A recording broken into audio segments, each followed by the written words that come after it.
like a lot of the Midwest, have sort of been forgot about for quite a while. And I think a lot of our major cities on this side of the Mississippi are just really turning these giant art communities, and the young people are just really starting to take over all these old industrial towns. And I mean, Toledo is totally on the up and up of a lot happening right now, and what better place to put the new largest mural in the country than here in Toledo. In my opinion, it's really important to have something like this because for one, it's like uplifting. Like it's something that us as Toledoans can be like very proud to have, like at something of this scale. It's really great to have this here.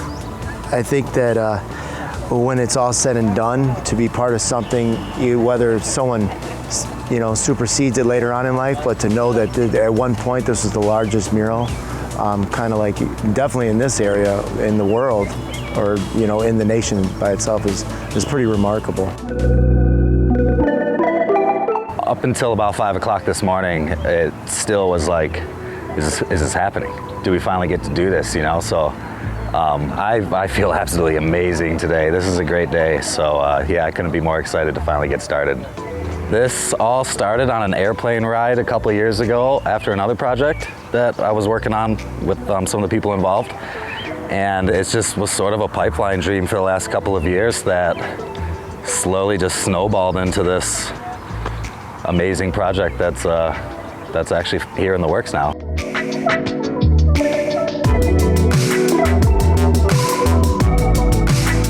Pretty much 3/4 of our whole entire crew is from 5 minutes from the silo. And this type of work is not normal, and usually I have to source people out from all over the country to come and do this type of thing.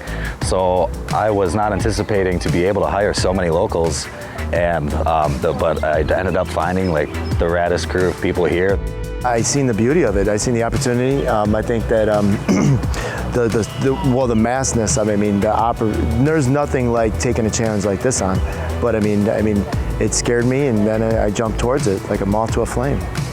We're all kind of like excited and nervous all at the same time. Everybody is, but I think the underlying facts of once it's over with, or once we get started and getting into the whole art of it, I think any artist that's down here is gonna embrace that, because we've all been there before and been in the middle of a painting to where the focus is, it wouldn't matter if we were 5 times that height. Artists just have that focus that you can't break them from it. Super stoked to be part of this project. As like the largest mural in America, to be able to have like my name attached to that and be able to do this for the community, it's super great. Doing a project of this size in any community, I think it's really important to have locals involved. That way the community itself feels like it's part of the project. If you just have only out-of-town artists, there's a little resistance from the community. So having locals involved is very important. We were already anticipating the boat parties and people hanging out and stuff on the river. It's a little hard to get down to where we are painting so much. Obviously the public won't be able to come right down to where we are, but we are definitely more than welcome to have people come hang out on the water and schmooze with us all day while we're up in the air.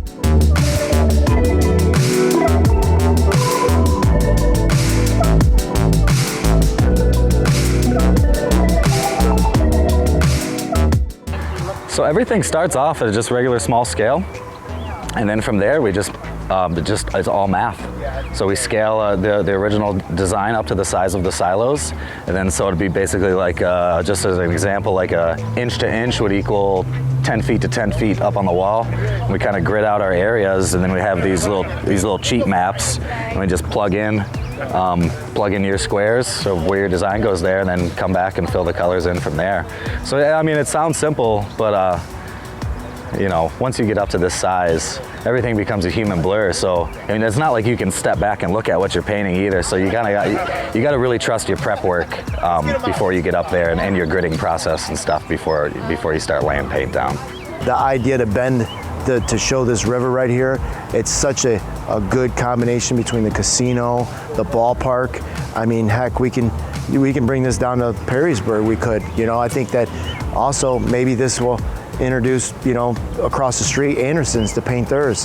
Heck, what kind of gallery would it be to come down the riverfront and to see all these beautiful artworks? You probably hit shore not paying attention to what you're doing. To get this done, wrapped up by the end of summer, and then we also have a couple of other little secrets that might be in the works too that will come out along as the summer goes.